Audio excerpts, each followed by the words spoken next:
Ils saignent l'éducation dans les campagnes. En Centre-Bretagne, dans la petite commune de Tréfin, l'école est désormais occupée. Les enfants n'auront plus cours jusqu'à nouvel ordre. Les parents d'élèves, les habitants et les enseignants protestent contre la fermeture d'une des 3 classes. Cette semaine, on passe un peu à la vitesse supérieure, c'est-à-dire que là, on occupe l'école.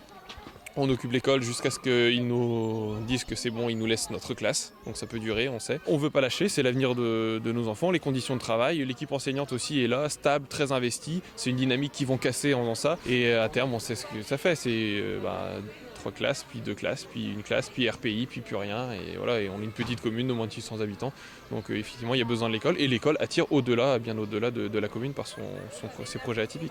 Dans cette école, pas de goudron, mais 1 hectare d'espace boisé avec un potager, un verger et des nichoirs. Elle est d'ailleurs labellisée refuge de la Ligue pour la protection des oiseaux. Il y a une responsabilité un peu particulière, c'est 4 saisons. Donc il y a des enfants qui actuellement le matin là s'occupent du nourrissage des oiseaux. Ils fabriquent aussi des boules de graisse, c'est eux aussi qui fabriquent bien sûr ces mâchoires, qu'ils entretiennent. Là actuellement on pose les nichoirs qu'ils fabriquent aussi. Il y a toute une démarche scientifique derrière aussi.